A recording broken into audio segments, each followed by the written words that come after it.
is that this church is called the Church of the Holy Sepulchre, Sepulchre. Bin, can you move from this slide here? It's not the only word in Latin, but that was the word that was used usually for more glorified tombs, not one that was done in haste and something very temporary, as much as a tomb can be temporary. Anyway, the name, of course, is the original name. The more authentic name is the name that is still kept by or preserved by the Greeks and by the Arab language, the Arabic language, and that is the Church of the Resurrection. And I'll say the name again, although you know it, it's Anastasis. Anastasis. Ana is a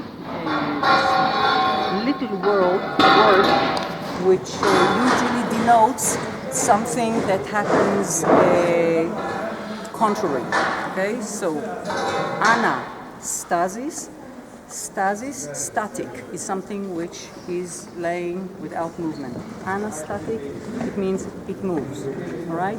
So the Church of the Resurrection, hence the name Anastasia, which has become a very common name in the Christian civilization. So this place is concentrated around two themes: the theme of death, sepulchre, and the theme of resurrection, anastasis, in Latin and in Greek, which is quite peculiar because the person who died and was buried and then resurrected spoke Hebrew or Aramaic, not Greek, even though here and there he may have heard some Greek. Latin, hardly any, but still this has become a focal point to the world, and therefore the traditions were preserved in an international language. It is a pity that we do not have an Aramaic authentic text of the New Testament. What we have is a translation.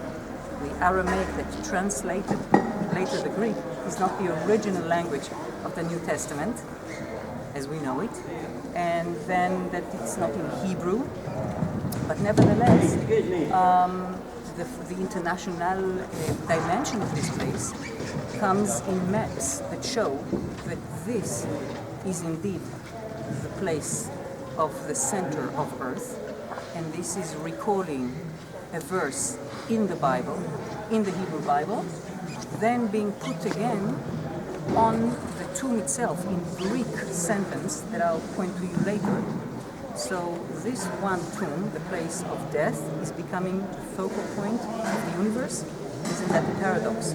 But I guess throughout all the world and in every civilization, the biggest riddle and the biggest mystery is the mystery of death.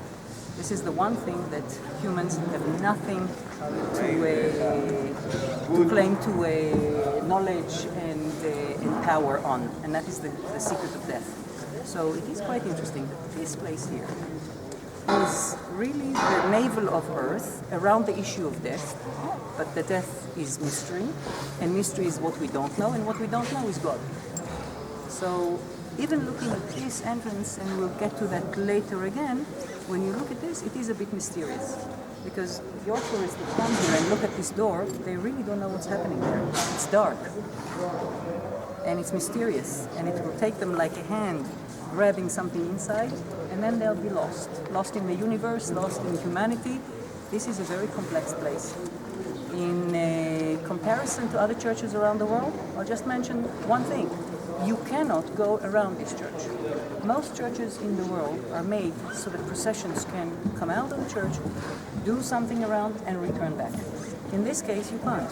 You'll have to go wandering in the streets of Jerusalem, and you'll never be able to see this church from any other angle rather than this. The entrance and the exit. Maybe like the tomb, putting the body and coming out again. Maybe it's not good for maintaining security measures, and we'd like to have an exit here for times of problems. But the point is that this is a place where there is one entrance, there's one facade. All that is around it is the story of humanity. Why? Because it is like a magnet, and pieces of metal are clinging to it, and once they're there, you cannot detach them. So this is the situation. This here, what is this? I don't know. It's several floors. This belongs to one church, this is another church, this is a chapel closed, so we cannot go inside. There are 3 chapels here. This is the only direction from which you can see the church. You must be surprised yourself by thinking about it, because this is the surprise that catches your tourists when they come. Because they have seen Notre Dame and they've seen other churches, even humble churches, but they've never seen a church that has no circumference. Everything clings to it. So we will get to that also later. Now what we're going to do is we're going to enter directly up Golgotha. No, not straight up. We'll first look at the 2 inscriptions taking you towards Golgotha, and then we'll climb up the steps. Okay?